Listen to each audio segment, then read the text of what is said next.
Welcome. We're going to be talking about supporting systems for those who serve children and youth in the foster care system. We are the lead agency over child protection in a four-county area here in Central Florida.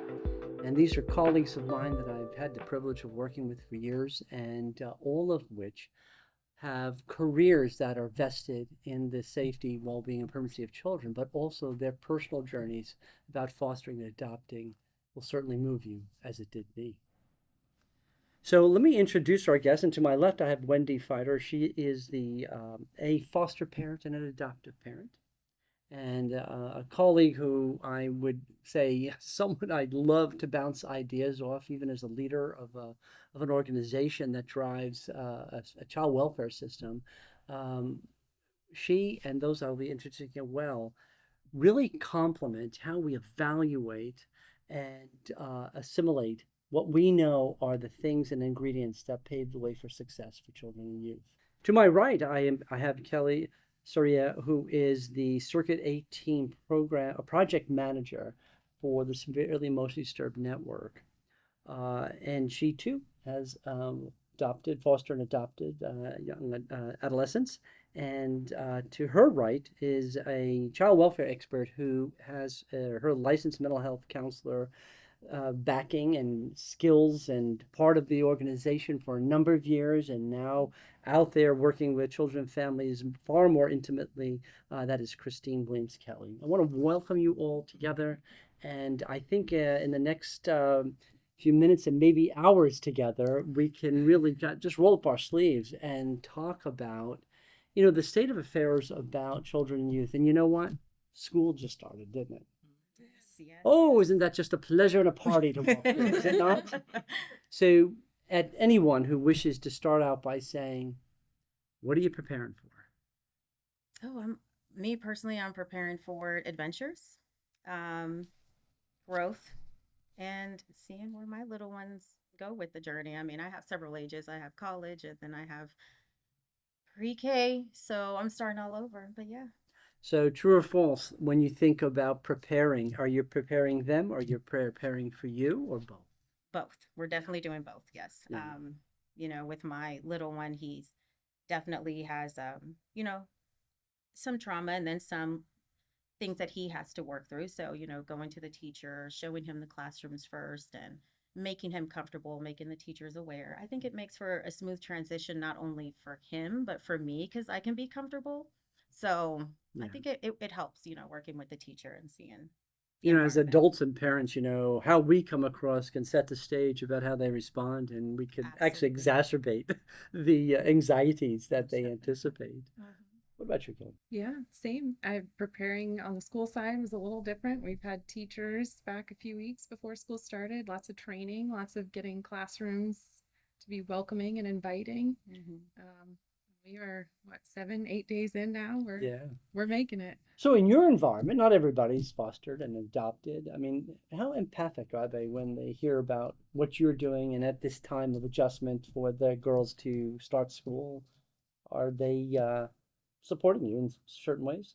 The teachers have been great with my girls specifically.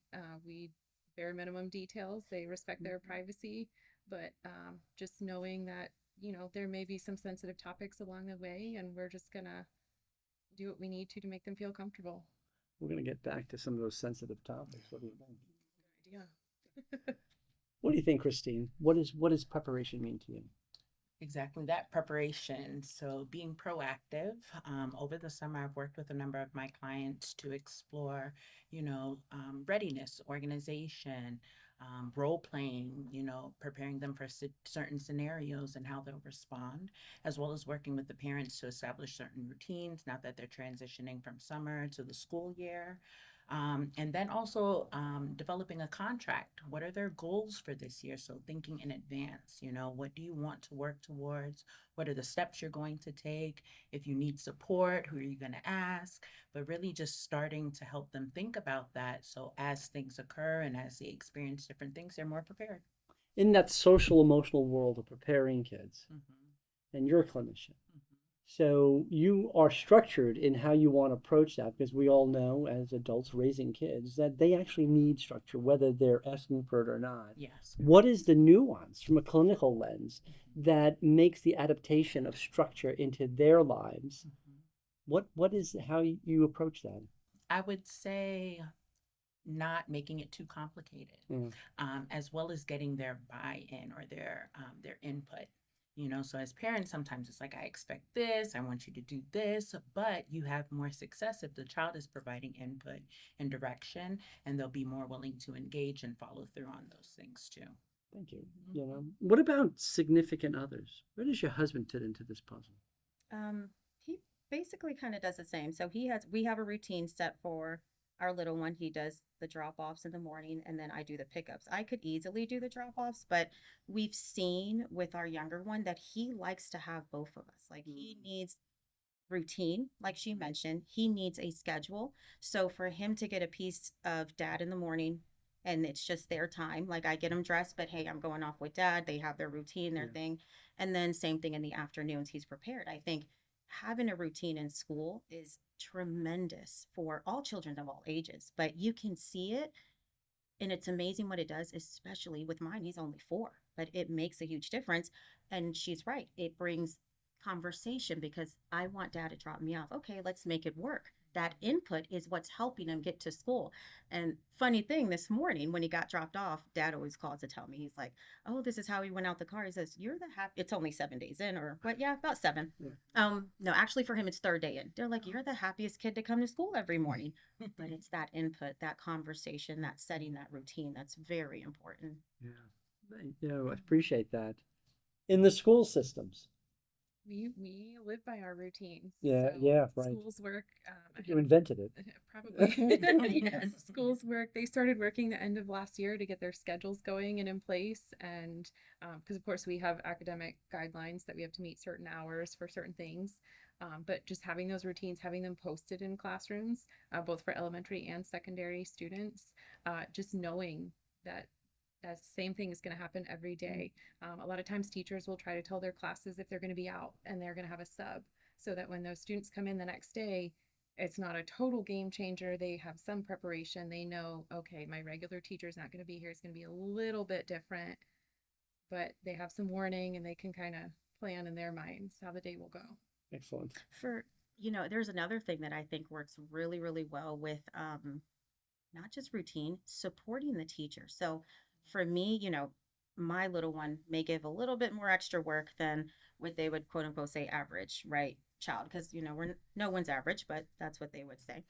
But what do you need? How can I help you? I mean, extra supplies. I mean, I brought extra supplies, anything extra that she said she needed. Let me go be an A+ volunteer. Because if they feel we're a team, not only is that going to help the child to see that we're very much involved. We were talking about that earlier, how you're involved in the school and how the kids are like, oh, is your mom coming today?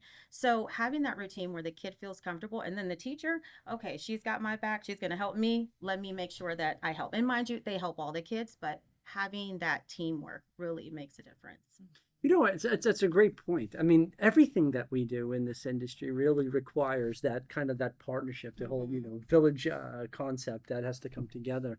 You know, I wonder about conflict in these kinds of situations where, uh, you know, adults coming together to trying to create that kind of structure in from a clinical lens. You know, I wonder how do they mitigate the conflict if one thinks we should do it this way and another should think we do it that way. Mhm. What are some suggestions that people can think about? Collaboration is key. So, conversations help bring about awareness, and then troubleshooting or problem solving. How can we support this youth? How can we support the teacher? How can we support the parent? So, it all is fostered through that communication. So, breaking down those barriers by getting in contact. I love when the schools have the open house, or before school starts, you can go in, get to meet the teacher, get familiar with the classroom. It helps usher the child into a new environment as they start with a new teacher, new dynamics, but it also helps to decrease their anxiety. And it helps to establish that familiarity with the teacher, establish that connection, and fostering that relationship to help support the youth throughout the school year. Great advice. I Mhm. appreciate that. You know, we broke the ice on a topic that's near and dear to us, and I think our audience is seeing that we've got women who are have walked the walk and have talked about ways of setting a stage for success for our children and youth, particularly at the start of school. You know what I want to do for just a second? I'd love to do a little round robin on your why. How did you get into this? That's a tough one. Well, I started professionally first. I have worked in education or with kids for over 20 years now. Um, I started in my role as a SEDNet project manager. We did these little things called local review team calls, Mm-hmm. and it kind of pulled here. And I realized there were so many kids that need a place to go. I started fostering at that point and adopted, and now years later, I'm living it professionally and personally. Yeah. I wouldn't change any bit of it. With a smile on your face, you do it. I'm thinking that must not have Love been a it. bad journey. Love it. What do you think? Mine was, mine is okay. I'll tell you mine. Mine's a little bit okay. I watched Annie when I was 10, and Okay. I was like everybody needs a dad like Annie. Everybody needs to be chosen by Annie. So I honestly always knew from the time I was 10 years old I was going to foster. And I was just very blessed to have an amazing husband who supports the journey, who's also in the community as well, helping children. So it just kind of worked out better. And here we are today. Mm, I'm living a passion and a dream that I said that I wanted to do at 10. So wow. I know that's like, right? Well, why not, Annie? Right? It really was. I'm like, every child needs a mom, and it's just like, or dad, just dad too. But yeah. Yeah. Wonderful. How about you? What brought you in this direction? What was? Wow. I would say this innate desire to connect with people. I always loved to work with people. I remember from early on, kids would always gravitate to me. So I would say part of my professional career has been directed working with children. But I always said it was either teaching, law, or being a therapist. And when I entered into the field of therapy, I did not expect to work in the community at the capacity that I did. I worked for a local mental health facility here, and I was in the outreach. So we would provide outpatient services, but in the home environment. And that was a lot different than working in the home or in the office and people coming to you, but going to see where they were, how they lived, what were their supports, what were their relationships with the community around them, those within their home. And it gave a very different perspective to the approach that I needed to take, as well as the connection that I had. And then being able to have a wonderful opportunity of working within our child welfare and working with families who were struggling. Um, and being able to provide a level of support as well as identifying what are some of the barriers beyond mental health, but within social services, the community at large, what are the areas where they're struggling that I could provide support. So my passion has always been meeting people where they're at. And making those connections, Yeah. because I think that's the epitome of it of all, is making those connections, joining with people, getting to know. Like you said, it takes a community or to raise a child, it takes a village. Yeah. But even as adults, you need that supportive network as Absolutely. well. Yeah. I think you hit a real big buzzword, innate, right? Mhm. And all of us have heard in our journey, people say this isn't for everybody.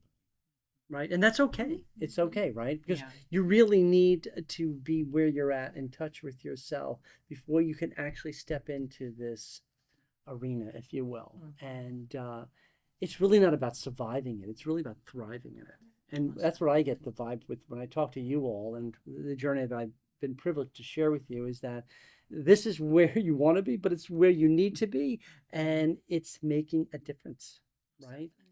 So, with that said, I'm thinking, so when you started out way back in the day, what is something that you reflect on now that was like, I didn't expect that? Like I said, I didn't expect to be in the home environment in the capacity that I was. I always, with I always was open to working with the most challenging cases because it provided an opportunity for learning and growth.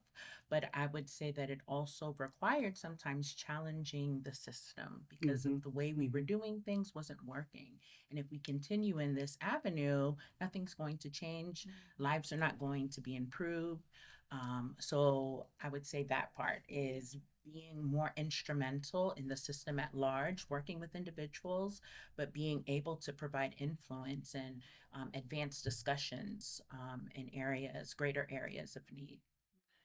Great point. Did you get yours? I Come on.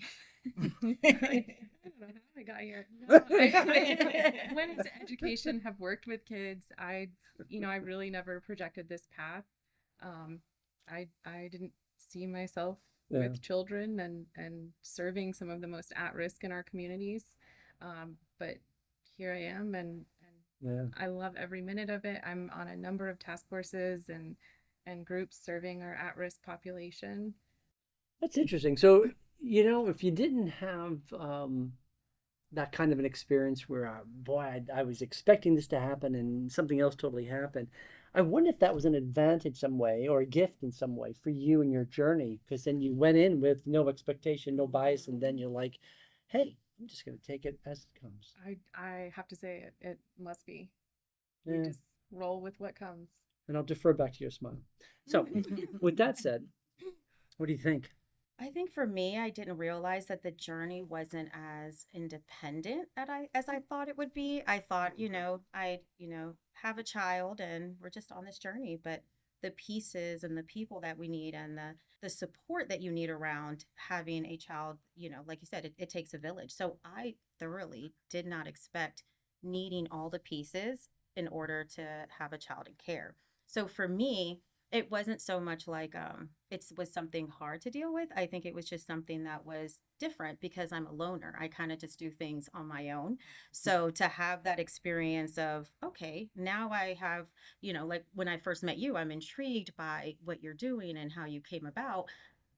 That's a resource that maybe our children can have. So I think for me, it was more like, okay, this is a journey as a village, seriously, not like just I'm getting a child and doing it on my own. So It says I'm listening to the sum total of words you are all using, and the words really have an origin. It's really coming for me from your heart. And the fact that it is an innate quality that you either knew or experienced on this journey. And the one word that keeps resonating with me is empathy. If Yeah. you truly have empathy, then you're able and effective in connecting with our children and youth. I mean, in the absence of that, I don't know. It's a guess. It would be a guessing game, you know. So when you think about the journey we've taken and what we've learned, let's go back to maybe the original cause of coming together, and that is, what have we learned about children with adverse childhood experiences? Going through life and life's changes, some normal, some not so normal, right? But the start of school is normal, it's predictable, and it is to be a cycle that occurs every year over and over and over. So, what is it that you practice and that you believe is the necessary practice that others need to listen to, integrate, and implement when dealing with young people of trauma coming to a cycle of change and wanting empathically, but not to struggle with it, but to rather just thrive through it? What's like the first thing that comes to your mind? understanding for me for the child. I think that's where for me it has to start, Yeah. where you have that conversation with that child. And if they're too young, how, read what they've gone through. How can we come to their level to help them? Because at the end of the day, they're not robots. They can't do A, B, C, D. How can we put all the alphabet together, but in a different way?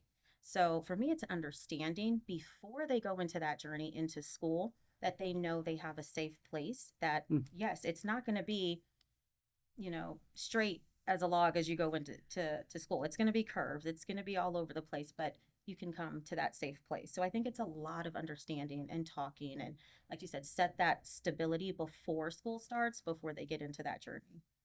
So, what then becomes your personal litmus test that you're trying to empathically reach out to them and help them understand by understanding them, help them through the situation? How do you know it was effective? The child, they don't come to you and just say, "Oh yeah, that was great. I did this and that." It's more by their actions. It's more by even on their bad days how they can say, "Give me that minute and I'll come have that conversation with you." It's almost like an unwritten safety net that they have. You have shown them that you can be safe with them, that they're open to feel their feelings, because a lot of them, they've had to not have those feelings. They have to step up and be somebody that they're not at such a young age. So the fact that they can see that you're understanding while letting them get through those feelings, you're going to see it by action, not so much how they're talking. Yeah. And some of them, they'll wait till they get home. As they get older, they'll be great at school and they'll wait till they get home. But you've given them that safe place. And that's honestly a good thing, because they feel safe at home. Yeah. Yeah. They know they're able to do that. Yeah. Very true. And I was going to say, with the safety, emotionally safe, physically safe, Mm-hmm. you know, you're going to see it in their actions. They're going to challenge themselves because they're more comfortable. They're going to ask questions or share about their day, their emotions, their experiences. They're not going to be as fearful to make connections with people when that stability, that safety is provided. You know, it allows them freedom to be more expressive and in tune with themselves and who they are. And even some of their challenging lifehood experiences, you know, I always say that there is strength in vulnerability. But when you Yes. have Yeah. that safety, you're more open and comfortable to share your vulnerable sides and experiences that you've had. I like that word you used, freedom, because sometimes as foster parents, we can forget we're humans, right? Mhm. Let them have that freedom, because the freedom that they have is not going to be the same of a child that's bio in your home. So those are also conversations you have to have with your bio children at home. So those conflicts, if they're within the same age, they're going to be siblings. Siblings have conflict. That's normal. So you want to make sure that they have the freedom to understand, and even your bio, you have the freedom to understand and have that concept of, hey, we're going to work together in this journey. So I'm hearing the audience talk to me, right? I'm thinking, how to think about this notion of, we start out by talking about our kids need boundaries, right? And they need to know how to live within that, and then they need freedom. It almost sounds like counterintuitive thinking, but how does one balance that in the I home? always tell my kids, equal is not fair. Does that make sense? Like, so for my son, if I were to take everybody's phone, one of my kids could care less about having his phone taken. So there's different avenues that you can reach each child. For one of my children, it was when he was upset, he doesn't want to talk to anybody, and that is fine. Write in a book. Tell me everything you're feeling. Hand me the book if you want to. And if not, you keep it to yourself. Write everything out, get it out of your system. So I think it's more as individualized that you have to get that avenue versus, hey, we're just going to do things all on the same path. And with freedom, I associate it more with choice. You have the freedom Yes. to choose, Okay. decide, but within I like every that. aspect Yeah. of life, we still have parameters that we have to abide Yeah. by, you Mhm. know, boundaries. That I think that really puts together what I think I'm hearing about. We set the parameters, but choice is evident to Yeah, them, yeah. and that's very empowering. Very Very. good. Bag of tricks, tool belt. What do you got? It's kind of the same in the school setting. We have our boundaries, we have our routine, we have our discipline policies, we have the expectations for all students, but we have the empathy. And so allowing choice, allowing, in elementary they have classroom helpers. Okay, you pick your job. What do you want to lead today? What part do you want to play today? And in secondary, they don't necessarily have classroom helpers, but there are different choices they can make. It goes back to one of those old sayings, you pick your battles. Yes. And that's essentially what this is. We, as the adults in the environment, we need to make sure they're safe. But beyond that, you have some freedom to make the choices that you are comfortable with. Right. Mm-hmm. So I'm going to ask you all to dig into your archives of moments and experiences and stories about situations that could have gone awry, that you intervened and changed its course. I say the way to make those changes is building the relationships. I have the privilege of serving 2 counties and being in numerous schools, so there's plenty of stories, but until I get in there and make those relationships, it means nothing to them. Mm. So once they know that you are a trusted person, you're not here for wrong reasons, you see a difference. You remember a time when that trust was on the line? Yeah.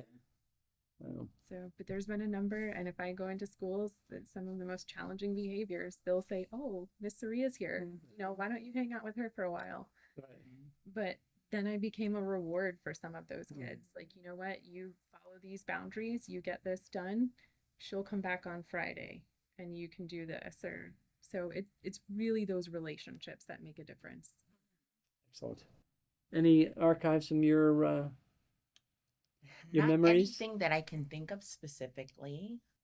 Having, like you said, the connection, um, the why that you had spoke of earlier, the vision, if I can help to identify what the vision, the purpose, what are we trying to establish, um, and the support, then it helps make the transition a lot more easier, as well as knowing to enjoy the process. Mm. Because I think sometimes as we're transitioning, we're thinking of getting from point A to point B, but some of the best experiences happen in the journey.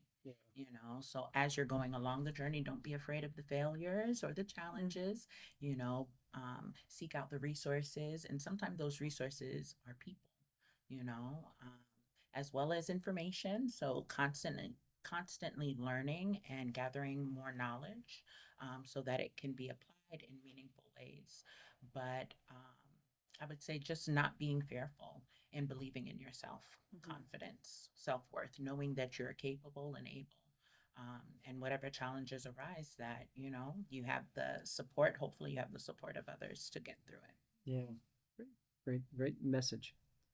So, what is left with regards to the evaluation of resources? You all sound like you very seasoned and experienced, but we're all on a journey of growing and learning together. But what are the gaps in resources that would really enhance, not just for us here, but really for the families, the individuals and families at large, that will help them navigate working with special kids, with kids with special needs, kids within the child welfare system? What's something, boy, we know we need more of? What would you feel that we need more? Throw in a word. On the school setting, awareness, just knowing what's there, knowing what's available, and how to access it. Mm. There's so many situations we come into and the parents had no idea that resources were available, where there's a community partner that can step in and help.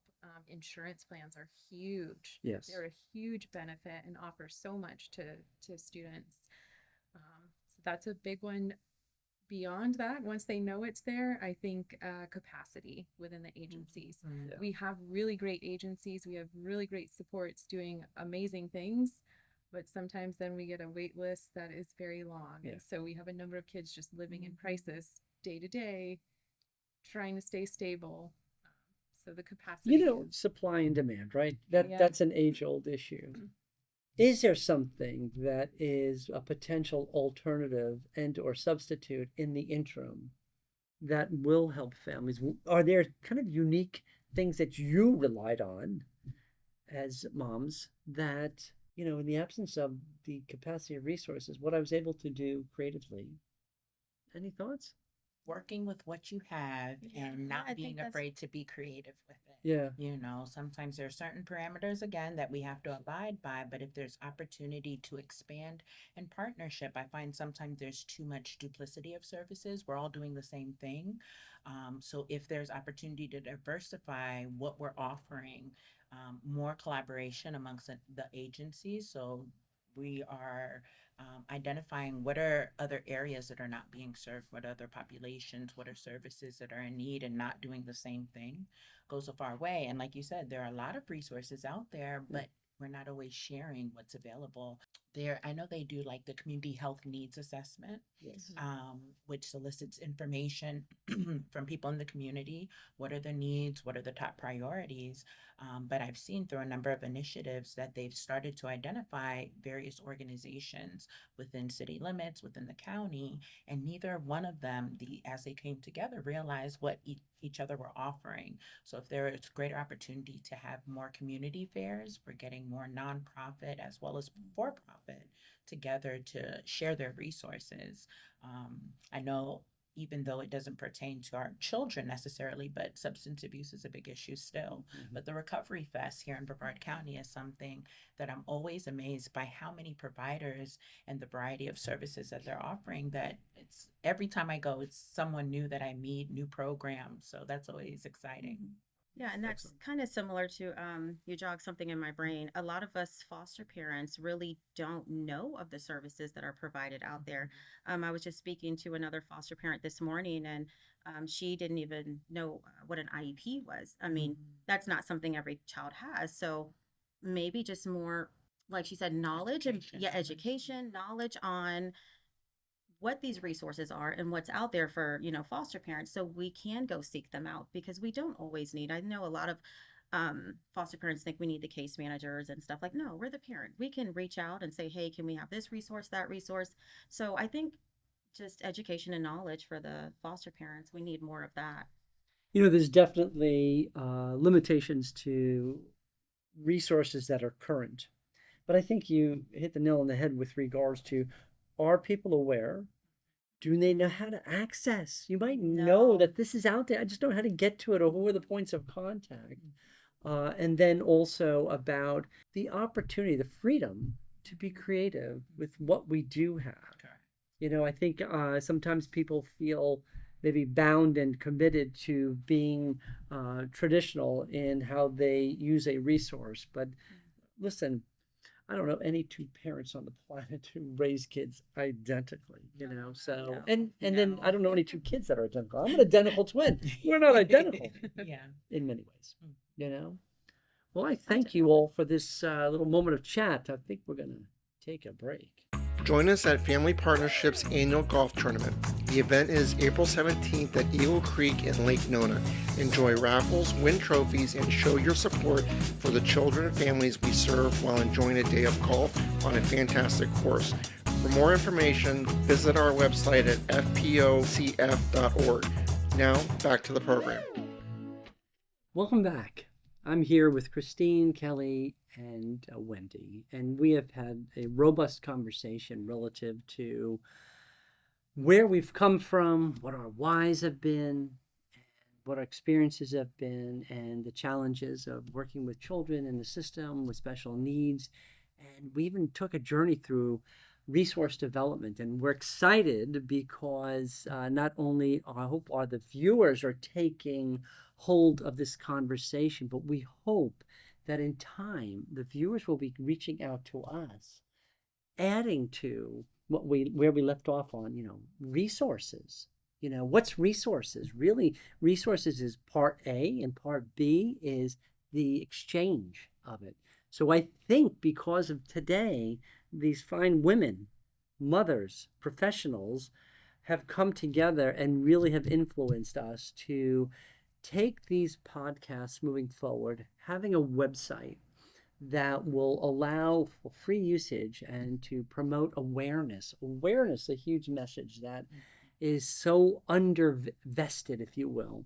And to add to our compilation of a website of podcasts of the likes of people like this who have given their lives to helping children and youth, opportunities to take a journey in other types of dialogue relative to how does this village maximize its impact on children and families.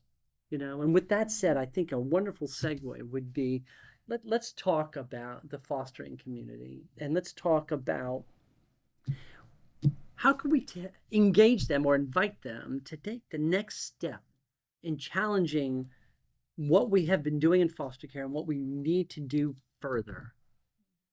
I think it's a lot of awareness, like we've all been talking about, and making sure that they know that there's a place that they can find resources. Like, I think having a link that we've all been talking about to make sure that, hey, this is how you can approach a situation. This is, you were talking about testing earlier, like the resources for testing for the older kids, even getting onto Focus, which is a portal for the school system. There's a lot of things that foster parents just don't know, especially if they don't have a child that is in school. That is a necessity because, you know, let's be real, foster parenting can be rough, but we need to have resources that we can follow back on, that we can say, hey, this is where we're going to go and get this information. Even if we have someone quarterly that is going to come in and say, these are the resources that they have for the school system. If we have questions that we can ask them. So I think it's more of building our community that we have the options right in our hands and that we know that quarterly we can ask these questions that maybe we still don't know because no one around us knows. So we definitely need something along those lines for the foster You families. know, this is wonderful because I'm envisioning a website that is maybe produced by family partnerships and is contributed to by professionals and adults who are raising children. But I would think it might be a wonderful, unique way to have a web interface that allows the community, the audience, be a part of the contribution. They could add to the Q&A and they can add to the resource linkages. They could maybe even clarify things for us and with us so that it is universally understood by whomever goes to that site. We definitely want to make it convenient and easily accessible. So I'm saying this to the audience that is viewing this or listening to this, be a part of its development.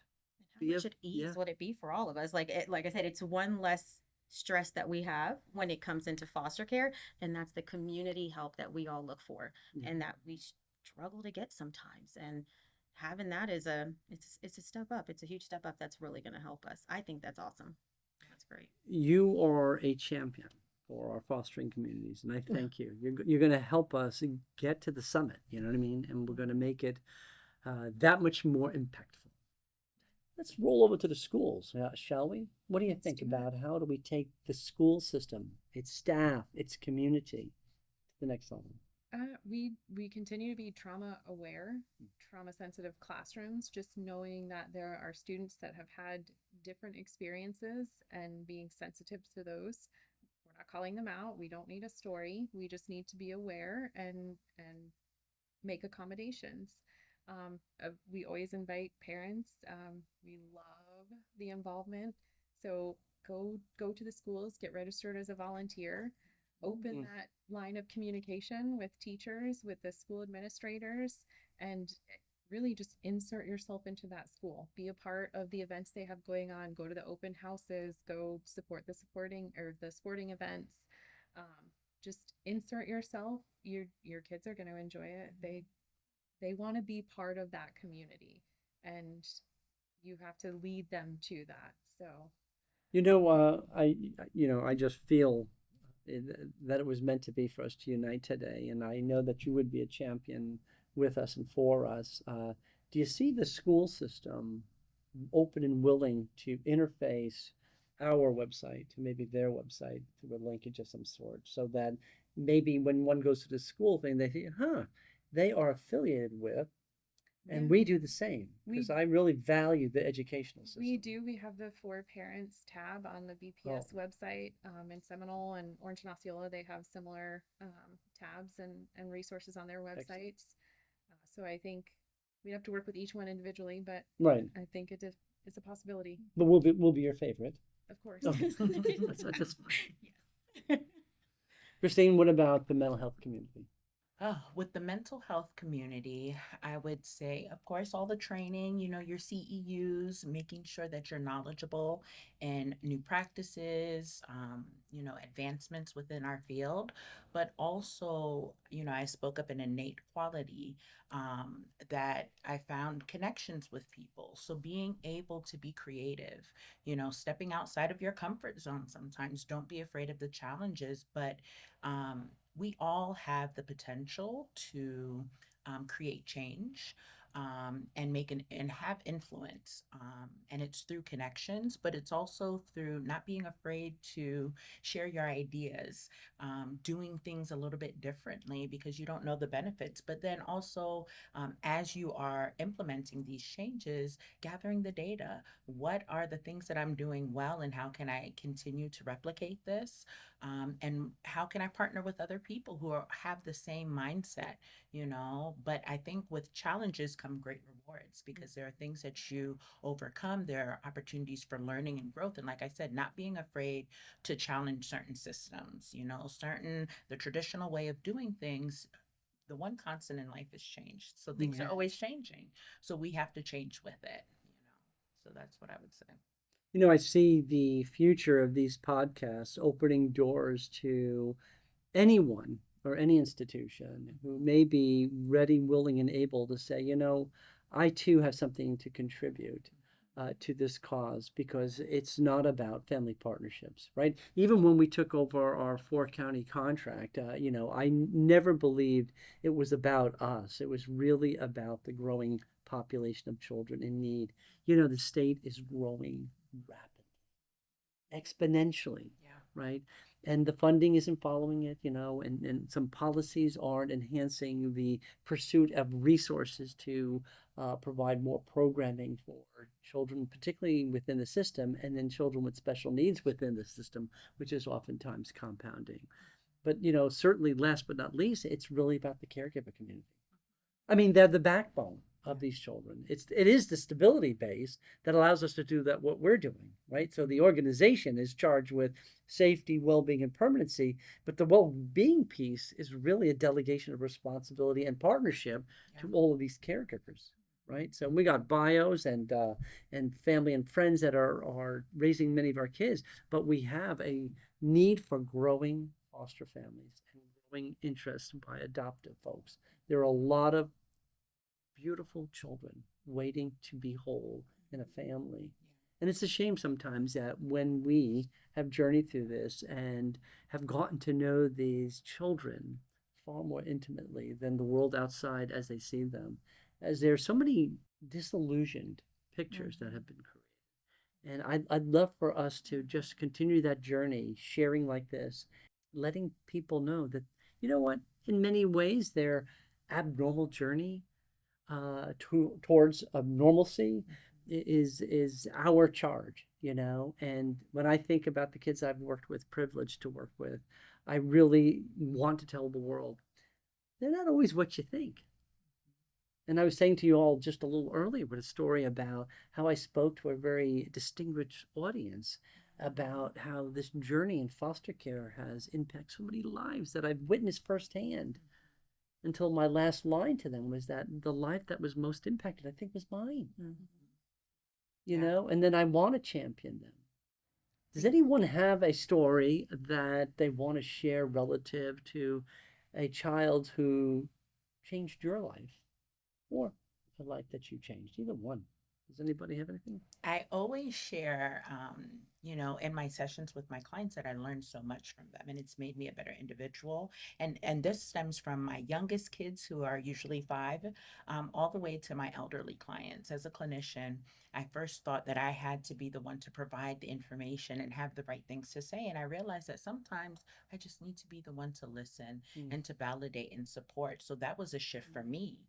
But then also through the vulnerability and trust and sharing their personal stories and information, I've been able to share that with others. And in the moments where they've experienced success through their hardship, is to be able to share and provide hope to other people. But you know, I'm one who, as a therapist, I know they say you're not supposed to share too much, but I also like to provide practical examples. And in working with my youth, who have shared stories, I've always been told by a number of kids. So I relay this information to the parents. Don't be afraid to be firm, to provide structure, to hold kids accountable. Because I've had a number of kids. I used to work and provide a lot of services to our children who had a delinquency history involved with the Department of Juvenile Justice. And a lot of them shared with me they weren't held accountable. Their parents were too easy on them. They were their friends, you know? And that really then reaffirmed for me I need to be firm with my kids, but infuse that nurturing as well. So through the vulnerability, the sharing of, you know, their openness, it allowed me to be better. As a parent, with my adult clients, it's allowed me to be better in my relationship and as a better partner. So yes, it is life changing. I learned just as much. So I always tell them when I share things with them, I'm also looking in the mirror because it serves as a reminder for me to implement and practice the same things in my life and to give ourselves grace, you know, because nobody is perfect.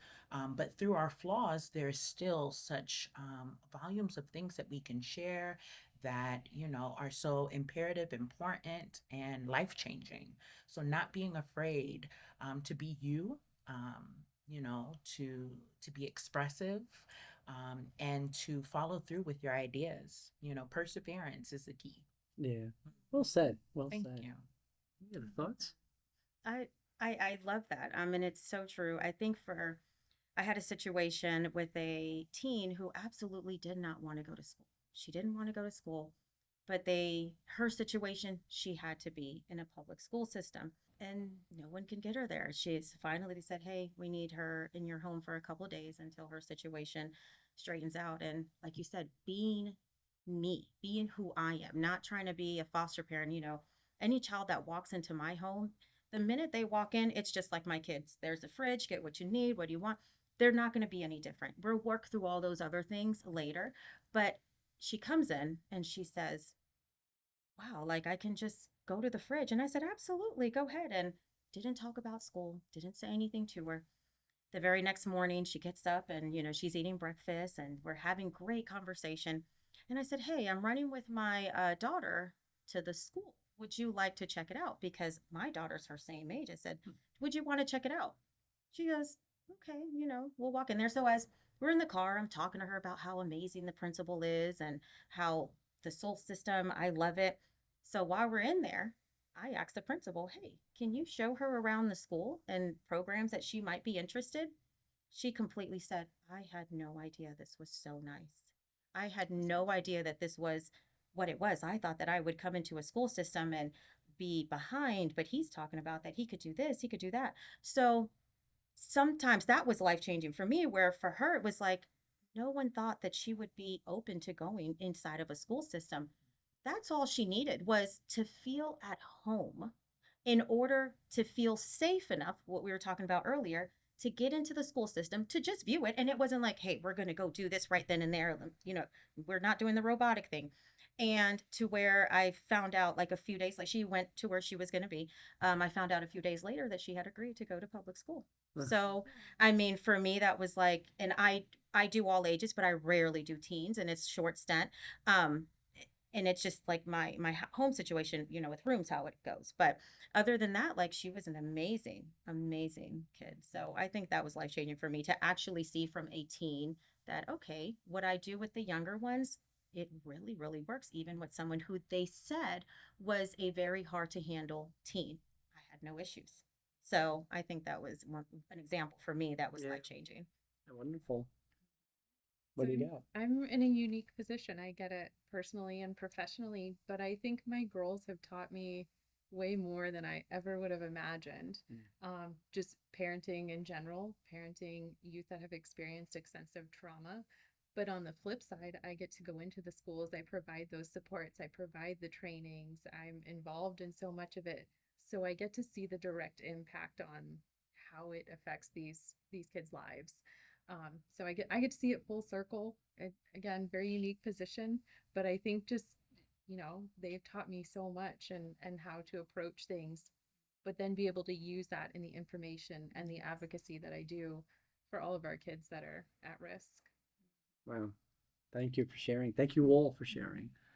I think about another we had many common themes today that we all came to consensus on. And, it's the notion that human beings want safe. They want a safe Yes. place to grow, to work, to be a part of the community. As a leader, what I've learned from the children that we've served over the years is, quite frankly, that if we provide alongside unconditional love and acceptance, right, is a safe place to be who you are. That's a beautiful statement. Isn't it? It would be a wonderful world in which we live in if you just can be who you are and be unconditionally loved and accepted. So as a leader of an organization that serves the people, right, my goal and objective for many, many, many years was that, if you're a leader, you're privileged. You're really privileged to lead. And then you have the ability and the authority and whatnot to make things happen, to change. Well, who I think about keeping safe every day is the people who serve the people. The child welfare world, and this is definitely, a statement of need, that we need more dedicated people to be in our schools, to be in our communities, and to be in our fostering communities who really understand the notion that we as a human condition need that safety to thrive, not just to survive, right?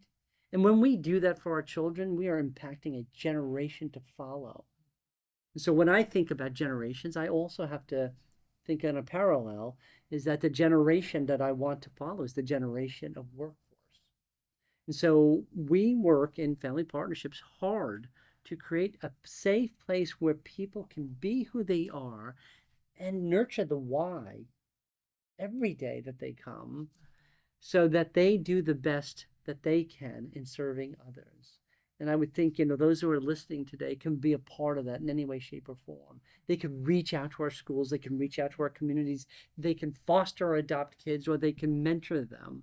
There's just so much of opportunity. And the thing that I think I can hear echoing in the hearts of the people in this room is that the investment is huge. The return is even greater. Right? So I thank you all. I want to see you back again, and I want the audience to be a part of the development of resource building, awareness, and I don't know, sort of that cross pollination of love and empathy and knowledge. And together we're going to make change. Thank you all for being here. Thank Thank you. Thank you.